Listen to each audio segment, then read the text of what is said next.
Right, now I've been going around Richard's apiary and saying, what else can we film? And he showed me this colony here, which is a Ligustica colony that he introduced a queen about 3 or 4 weeks ago, and it was only on a couple of frames of brood.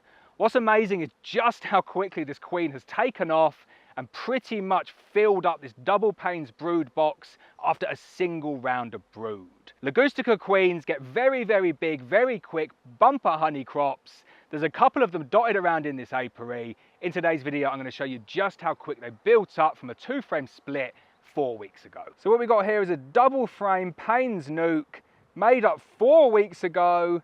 Top box was added less than a week ago, and you can see that already that first frame there taken out has been completely drawn out.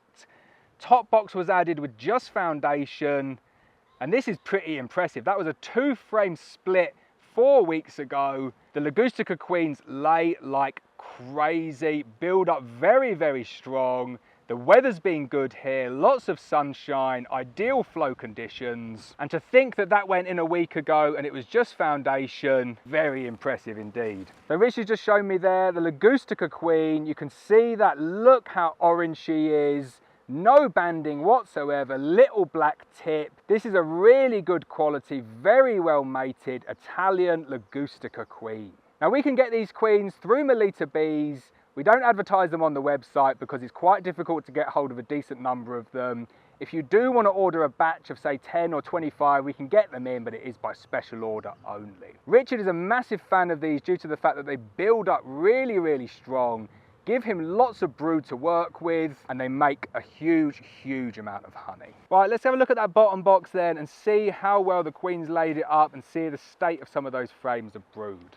So as we said, this was made up 4 weeks ago, a 2-frame split, and it's quite unbelievable to think that they've drawn out that entire top box. All of those bees will have emerged, and that queen got to business straight away. And there we go, we can see the beginnings of some lovely capped brood there. So look at that, this here is the 2nd round of brood, and she has laid that up so well. Richard, I have to say I'm very, very impressed with the amount of brood they put in here.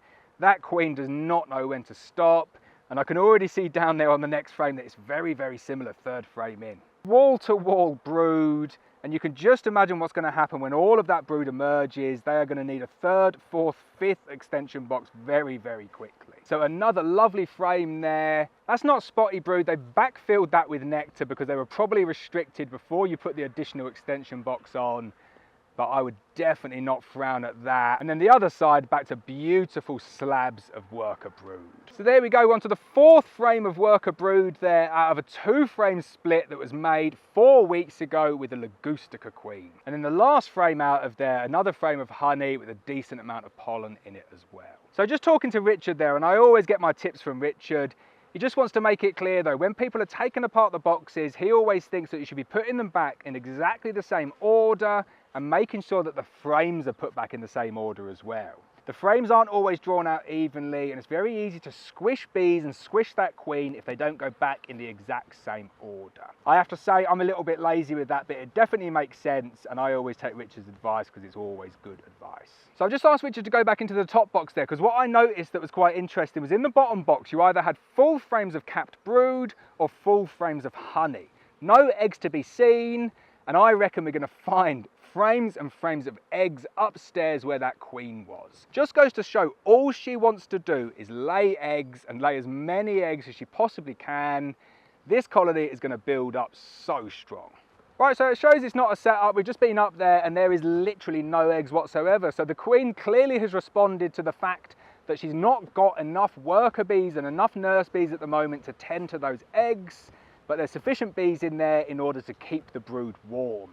What I would expect once all of that brood has emerged is that she will go on another egg laying spree, and then we'll definitely need to get another extension box on this Ligustica colony. So there we go, a look inside a Ligustica colony that is on its way to being an absolute monster. I'm having such good fun in Richard's apiary today, doing none of the work, just filming. This is how it needs to be going forward.